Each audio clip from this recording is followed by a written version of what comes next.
la sociología aplicada tiene como centro o como núcleo de pensamiento la Universidad de Chicago, tanto en los estudios de mercado como en la sociología de la comunicación.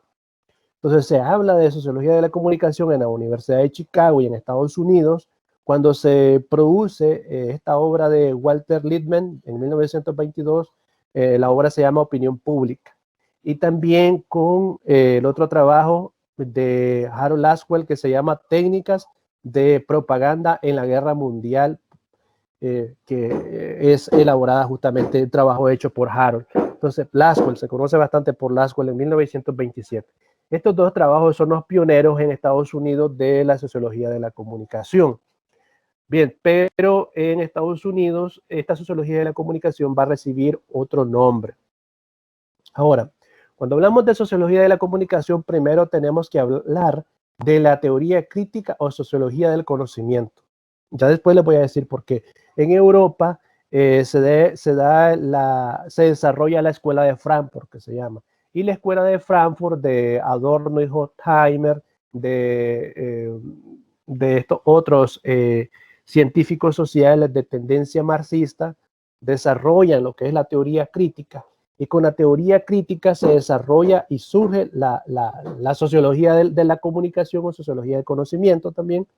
Y entonces ellos van a establecer lo siguiente con relación a los medios de comunicación. Con esto quiero dejar claro entonces que la sociología de la comunicación surge y da sus primeros pasos con la escuela de Frankfurt en Europa.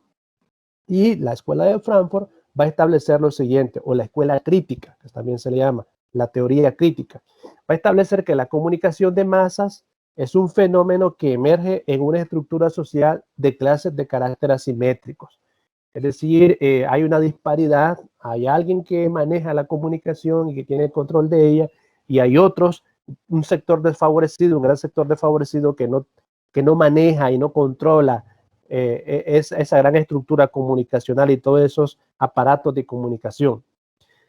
En ese sentido, los medios de comunicación de masa se convierten en instrumento al servicio de la clase dominante, lo que significa que hay un sector reducido que es dueño de los medios de comunicación, que es aliada de las clases poderosas y que la utilizan como forma de dominación y de control social.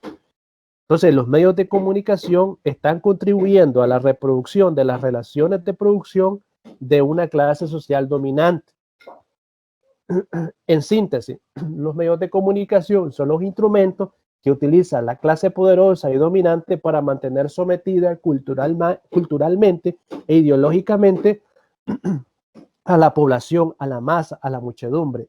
Entonces, la población, así, lo estoy utilizando estas palabras para que se entienda bien y no estoy siendo muy técnico, la población, la masa, la gente desfavorecida, que es la mayoría, es pasiva. ¿Por qué? Porque los medios de comunicación lo que hacen es mantenerla, digamos, en una especie de adormecimiento. ¿Sí? Porque son los medios de comunicación, los manipulan, le imponen ideología y le imponen un carácter cultural para mantener esa estructura de dominación y de explotación. Eso es lo que va a establecer la sociología de la comunicación a partir de la teoría crítica de la escuela de Frankfurt.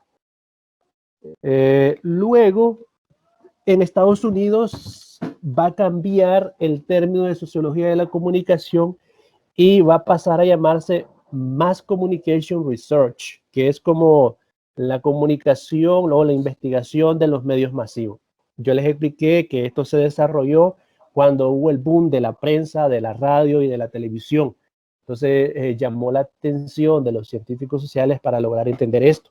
Entonces se desarrollan investigaciones empíricas y multidisciplinares enmarcadas en el estructural funcionalismo y el conductismo. El elemento epistemológico o la postura teórica que está en ese momento en auge en Estados Unidos es el estructural funcionalismo y el conductismo, y desde ahí se hace investigación desde esas teorías. ¿En qué consiste eso? Ya lo vamos a explicar. Voy rápido. La sociología de la comunicación o la Mass Communication Research en Estados Unidos va a estudiar las audiencias, los efectos que tiene la comunicación en las audiencias, cómo la comunicación es capaz de hacer, de formar y cambiar la opinión pública y transformar la opinión pública. Cómo la comunicación, o afirman que la comunicación va a trabajar para crear actitudes o cambio de actitudes.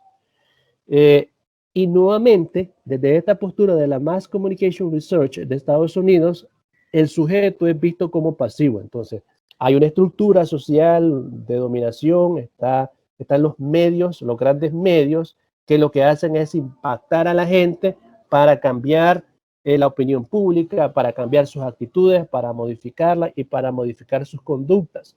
Entonces, los sujetos son pasivos porque son receptores y que obedientemente o inconscientemente adoptan una actitud que es desarrollada, es mediada y que es impulsada por los medios de comunicación masiva.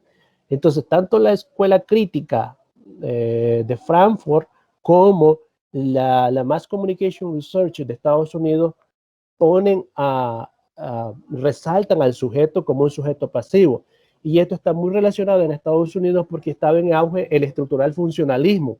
En el estructural funcionalismo se establece que existe una estructura social donde el sujeto está inmerso en esa estructura social, pero tiene pocas posibilidades de decisión y de establecer preferencias o de intervenir con libertad. O sea, el sujeto está bajo una presión social, digamos, que tiene que actuar conforme a esa estructura o ese tipo de formatos y reglas que se establecen. O sea, es un sujeto incapaz de tomar decisiones por sí misma, prácticamente. Eso es lo que hace la Mass Communication Research en Estados Unidos. Obviamente, hasta el momento eso ha cambiado porque ahora los estudios de comunicación y de sociología de la comunicación están enfocados a los estudios de los movimientos sociales, a las redes sociales, cómo interactúan los sujetos en las redes sociales, esa relación entre movimientos sociales y redes sociales, los análisis de discurso de la televisión, de la radio, etcétera. Entonces, hoy en la actualidad hay mucha más información, muchas más teorías desarrolladas que implementa la sociología de la comunicación y no prevalece tanto que el sujeto es pasivo. Terminamos entonces. Habíamos dicho que los estudios de mercados estaban relacionados muy bien con la sociología para los estudios de mercado porque utilizan las mismas técnicas.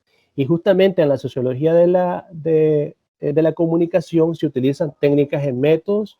Estos métodos son cualitativos y son cuantitativos. Hay fuentes primarias y secundarias de información. Entonces, ¿qué significa esto? Significa que la sociología aplicada, dado que maneja métodos cuantitativos y cualitativos, conoce de fuentes primarias y secundarias, tiene técnicas cualitativas y cuantitativas y tiene una alta experiencia en investigación y posee también y ha producido teoría de análisis, puede perfectamente hacer investigaciones de mercados o investigaciones para el mercado, puede hacer estudios de comunicación y también puede trabajar en el área de marketing, tanto en el marketing tradicional como en el marketing digital.